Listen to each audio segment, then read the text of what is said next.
Hello സുഹൃത്തുക്കളെ, നിങ്ങൾക്ക് എല്ലാവർക്കും എൻ്റെ യൂട്യൂബ് ചാനലിലേക്ക് സ്വാഗതം. നമ്മളെല്ലാവരും വളരെ സന്തോഷത്തിലാണെന്ന് ഞാൻ പറയുന്നില്ല. കാരണം മാർക്കറ്റ് നല്ല രീതിയിൽ കൺസോൾട്ടേഷനാണ് നിൽക്കുന്നത്. ഇന്നലെയും മിനിഞ്ഞാന്നായിട്ട് ചെറിയ രീതിയിൽ താഴോട്ട് വന്ന് ഇന്നലെ പോസിറ്റീവില് ക്ലോസ് ചെയ്യാൻ സാധിച്ചിട്ടുണ്ടെങ്കിലും വ്യാഴാഴ്ച നല്ല രീതിയിൽ താഴോട്ട് വന്നിട്ടുണ്ട്. അപ്പോൾ ഒരു അൺസർട്ടനിറ്റി ഇവിടെ മാർക്കറ്റിൽ നിൽക്കുന്നുണ്ട്. അതിനാൽ തന്നെ കൂടുതലായിട്ട് ബൈ ചെയ്യാനായിട്ട് ആരും മുതിരുന്നില്ല എന്നാണ് ഞാൻ മനസ്സിലാക്കുന്നത്. അതിനാൽ ഒരു കൺസോൾട്ടേഷൻ റേഞ്ചിലാണ് നിൽക്കുന്നത്. നിഫ്റ്റി ഇന്നലെ ഫ്രൈഡേ ക്ലോസ് ചെയ്തേക്കുന്നത് 25,461 ഒരു 55 പോയിന്റ് അഥവാ 0.22% പോസിറ്റീവിലാണെങ്കിലും വലിയ പോസിറ്റീവ് സെന്റിമെന്റ് കാണാനില്ല.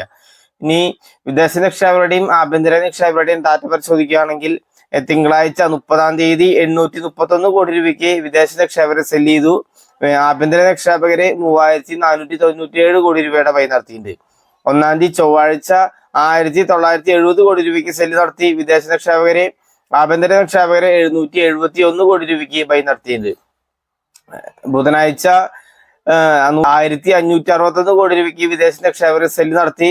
ആഭ്യന്തര നിക്ഷേപകരാകട്ടെ നേരെ ഡബിള് 3,036 കോടി രൂപയുടെ ബൈ നടത്തിയിട്ടുണ്ട്.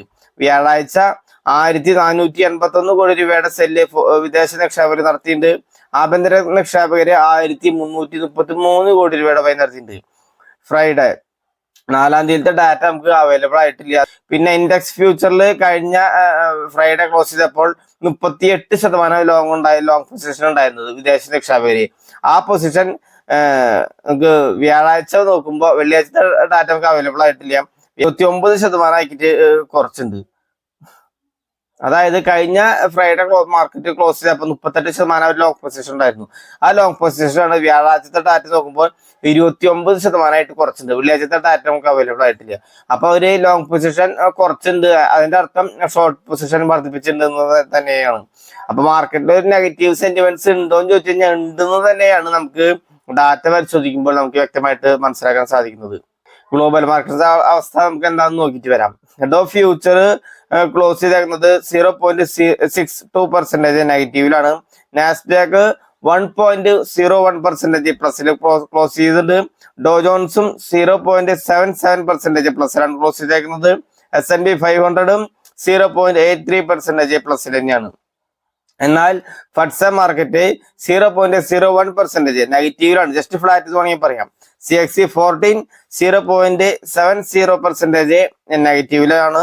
ഡാക്സ് 0.53% നെഗറ്റീവിൽ തന്നെയാണ്. നിക്കി മാർക്കറ്റ് ഫ്ലാറ്റ് ആണ്, 0.01% പ്ലസിലാണ്. ഹോങ്കോങ് മാർക്കറ്റ് 0.65% നെഗറ്റീവായിട്ട് ക്ലോസ് നടത്തിയിട്ടുണ്ട്. നമുക്ക് പുലർച്ചെ ഇന്ന് വീഡിയോ ഷൂട്ട് ചെയ്യുന്നത് ശനിയാഴ്ചയാണ്. പുലർച്ചെ 2:45 വരെ ഗിഫ്റ്റ് നിഫ്റ്റി ട്രേഡ് ചെയ്തിട്ടുണ്ട്. ഗിഫ്റ്റ് നിഫ്റ്റിയും ഒരു 15 പോയിന്റ് നെഗറ്റീവ് ആയിട്ടാണ് ക്ലോസ് നടത്തിയിട്ടുള്ളത്. അതായത് 0.06% നെഗറ്റീവായിട്ട് ക്ലോസ് നടത്തിയിട്ടുണ്ട്.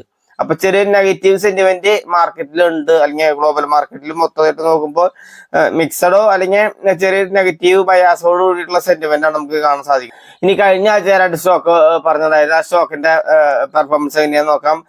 ആദ്യത്തെ സ്റ്റോക്ക് പറഞ്ഞിട്ടുണ്ടായിരുന്നത് JSW ഇൻഫ്ര പറഞ്ഞിട്ടുണ്ടായിരുന്നത്. അപ്പൊ ഞാൻ പറയുമ്പോ 300-ന്റെ മുകളിലാണ് നിൽക്കുന്നത്. അപ്പൊ ഞാൻ പറഞ്ഞു വെയിറ്റ് ചെയ്യണം. 300-ൽ സ്വല്പം താഴോട്ട് ബുധനാഴ്ച വ്യാഴാഴ്ചയൊക്കെ ആയിട്ട് താഴോട്ട് വരുമ്പോൾ മാത്രം ബൈ എടുത്താൽ മതി എന്ന് പറഞ്ഞിട്ടുണ്ടായിരുന്നു. അങ്ങനെ പറഞ്ഞിട്ടുള്ള ആളുകൾക്ക് താഴോട്ട് 103.40 വരെയൊക്കെ വന്നിട്ടുണ്ടായിരുന്നുള്ളൂ.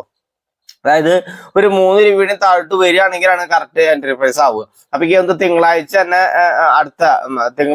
നമുക്ക് ആ ബൈ കിട്ടാൻ സാധ്യത വളരെ കൂടുതലാണ്. 103.40 വരെ എത്തിയിട്ടുണ്ട്. അപ്പോ JSW ഇൻഫ്ര 300-ലെത്തുമ്പോൾ നമുക്ക് ബൈ എടുക്കാവുന്നതാണ്. ബൈ എടുക്കാൻ ഞാൻ പറയില്ല, വാച്ച് ലിസ്റ്റിൽ ആഡ് ചെയ്ത് വെച്ച് വെക്കാൻ മാത്രമേ പറയാനുള്ളൂ. ഓക്കെ, അപ്പൊ അതാണ് ഒരു സ്റ്റോക്കിന്റെ കാര്യം. പിന്നെ രണ്ടാമത് പറഞ്ഞ സ്റ്റോക്ക് ജിയോ ഫിനാൻസ് ആയിരുന്നു. ജിയോ ഫിനാൻസ് 310-ലെത്തുമ്പോൾ മാത്രം ബൈ എടുത്താൽ മതി എന്ന് കൃത്യമായിട്ട് പറഞ്ഞിട്ടുണ്ടായിരുന്നു. 310-ന് താഴെ ട്രേഡ് നടന്നുകൊണ്ടിരിക്കുന്നുണ്ടായിരുന്നത്. 310 എത്തുമ്പോൾ മാത്രം ബൈ എടുക്കാൻ പറഞ്ഞിട്ടായിരുന്നു.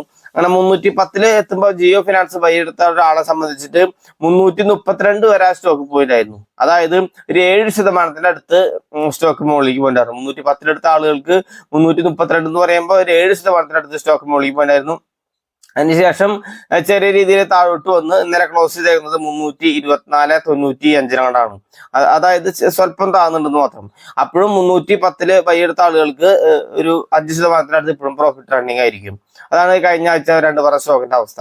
ഇനി ജിയോ ഫിനാൻസ് ബൈ എടുക്കാൻ സാധിക്കാത്ത ആളുകൾക്ക് എനിക്ക് തോന്നുന്നു ഇപ്പൊ 325 ചിലപ്പോ സ്വല്പം താഴോട്ട് വന്ന് റീടെസ്റ്റിന് വരാൻ സാധ്യതയുണ്ട്. അങ്ങനെയാണെങ്കിൽ 310 തന്നെ നിങ്ങൾക്ക് ബൈ കിട്ടാൻ സാധ്യത വളരെ കൂടുതലുണ്ട്. ഓക്കെ, അപ്പൊ JSW ഇൻഫ്ര ഒരു 3 വേണ്ടി ഇറങ്ങുകയാണെങ്കിൽ നിങ്ങൾക്ക് കറക്റ്റ് ബൈ കിട്ടും.